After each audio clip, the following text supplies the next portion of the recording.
Chelsea fans right now are obviously in the worst position they've been in many, many years. And Abramovich was happy to just keep pumping money into the club, right?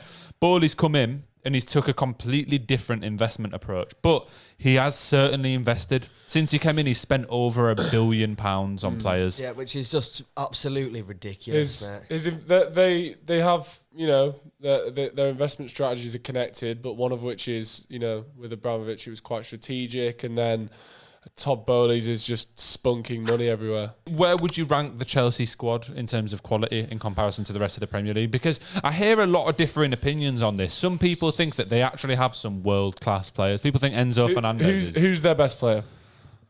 I don't think they have any. At the moment. They do not have one world-class player in their team. Not one. You wouldn't put Enzo, Cole Palmer. No. For me, the word world class gets chucked about way too often. The word world class is defined by top 3 in their position. Do you think Enzo Fernandez is top 3 midfielders? No, or top 3 specific kind of midfielder, so number 8? No, I don't. Yeah. So, do you think Sterling is? Definitely not. Do you think Cole Palmer is? Not yet. Not yet. But like, he's Maybe not. He's not though, is he? No, he's not. He's not. Do you think Thiago Silva is? No. Do you think Not anymore. And Kunku is? I get the point, right? But this is where the question of what's going wrong at Chelsea. They spent £1 billion, bro. Enzo Fernandez was 100 million plus. Caicedo was you didn't even mention him. He was over £100 million. Yeah, so fucking obvious what they're doing wrong. They're spunking an aggressively extortionate amount of money on shit or mediocre, bang average players. And it's kind of got to that stage. It's obvious. If you're spanking on 100 mil, make sure it's Mbappe, make sure it's fucking Bellingham, make sure it's Rice, make sure it's fucking someone who's absolutely bang on, a banker. And they're just splashing 100 mil on this like potential, or like someone who's had 7 good games in the World Cup. So other teams know that they've got money and they're being stupid with it, so they're just going to demand more. Like the list goes on. Cucurella 70 mil or whatever it was. Yeah, I think about 50, Lukaku like 60. 90 mil for him to play like 2 games and then fucking out them publicly in an interview. Yeah, to be fair, that wasn't under Boehly though. No, it wasn't. But like, what I'm saying is pre-Boehly, fucking post-Roman Abramovich, wherever you want to put it, it's been going on for ages. It has. And I think the issue as well is there's no quick fix for this now. Because of the way that they've done business and they've classed these players as investments and they've started to sell some of the homegrown. Obviously, they've still got Conor Gallagher, but they got rid of the old haul of shit to Saudi Arabia. But they're going to have to keep these players for a long time. Yeah, like 8-year contracts. Some of them are on 9-year contracts. The thing is, though, I think Enzo is all right. I mean, he's not worth 100 mil, but is he someone who could be part of a Chelsea team for the next 5 years? Maybe. Cole Palmer, definitely. And Kunku, in my opinion, definitely yes. Sterling... I mean, Sterling's contract isn't as long, though. Sterling was a sensible signing, in my opinion. It's not particularly worked out, but they should have done more things like that. They should have, maybe leveraged a bit of more of the Premier League market, or just things that like what Newcastle are doing, what Villa are doing, where it's incremental improvements, because that's way more sustainable. Like you look at what Newcastle have done, they're way richer than Chelsea. Don't get me wrong, they're not setting the world alight at the minute, but bearing in mind 2 years ago they were fucking relegation fodder. Literally. So it's like, and Chelsea were mid-table or give or take prior to Boehly. So they shouldn't be trying to win the league this year. They should be trying to build on it and incrementally improve like the other clubs are doing. And then you get rewarded for that. I 100% agree with you, but this is... It's bad for Chelsea now because the idea of that incremental improvement is going to quickly become an impossibility because of the amount of money these players are on, the amount they've already spent, and the lack of interest from other clubs for these players or even any of the current players when they're performing this badly. I think Chelsea are closer to the relegation zone right now than they are to top 4 for the first time in a while, points-wise. So... they're not going to get out of this mess quickly. No. Which is why incremental improvements are important. I think now it's just taking the small wins on the transfer market. It shouldn't be like... obviously, if an unbelievable player comes available, then yeah, do your best to get them. But if they've got any fucking sense, they're not going to join you.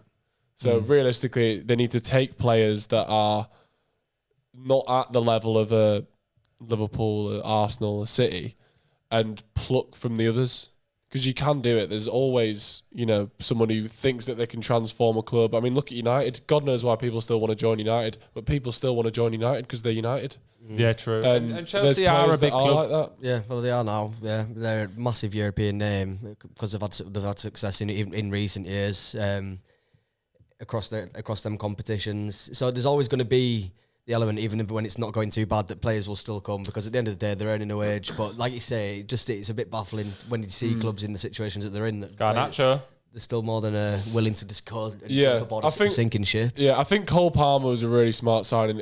Even though seeing it 50 mil, everyone was like, "What are you doing? It's another Chelsea signing." But I mean, that's obviously very much worked so far. But maybe that's a formula that they should continue. Maybe look at other young players who aren't necessarily getting the game time, or young players that are starting every day of the week, but potentially at a shitter club. So like maybe Elise at Palace, maybe. Elise would be a sensible one. Yeah, but Elise would cost them 60, 70, 80 million at this point. But at least he does it in the Prem. I'd pay 60 for Elise. I would. Yeah, and I suppose it would probably mean you can get rid of Sterling and get him off the wage books. Yeah. Who's going to be on a hell? But who's going to get him? Who's going to want Sterling at this point? Someone will go for him. Maybe not Premier League, but he could go stay out the rest of his days abroad, maybe. Do you think Pochettino is the one that can improve this squad, though? Keep in mind, he did an okay job at Tottenham.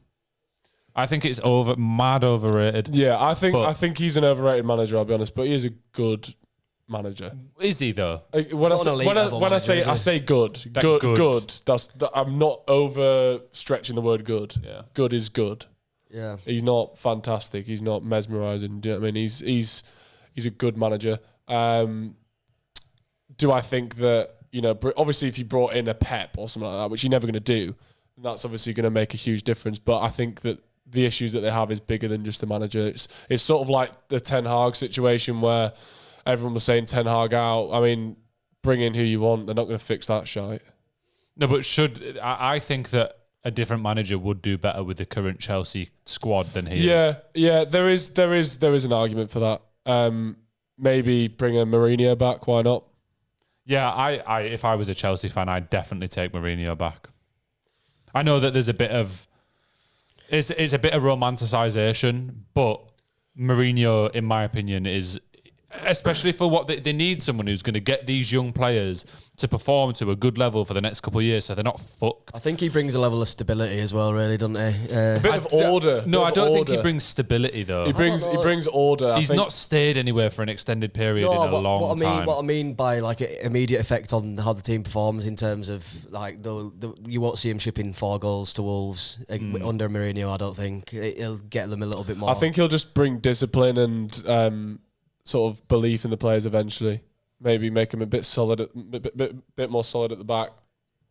But I mean, it's weird with Chelsea because you don't really know the players to build around other than like a couple. Yeah, but all you need is a couple. Realistically, you do Nkunku, Enzo, and who's Palmer. that?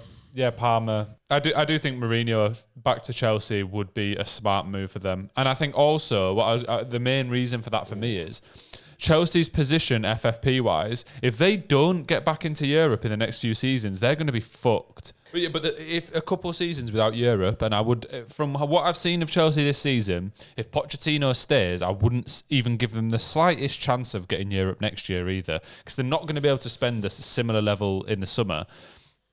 They'll be fucked. Like they will actually be like royally. They'll be getting to like Leeds United levels in a couple of seasons. Yeah, where it's a dangerous time for the team, genuinely. Yeah. And people don't think of this, but like Man United managed to fend it off when they were going through a real rough patch. But that's because they bring in more revenue than any other club in the world. Yeah. And even in what you classed as their rough patch, they were still finishing the top 4. Yeah, Chelsea last season didn't finish in the top 6, did they? In the end, this season they're definitely not gonna. They didn't finish in the top 8 last season, did another season of them finishing like 10th, it could start to get like, we've just given these players 9-year contracts on 200 grand a week. We've got a rubbish manager. We've not done much with the stadium recently. We're not gaining any new fans. If they don't win a couple domestic trophies, then it could be sticky.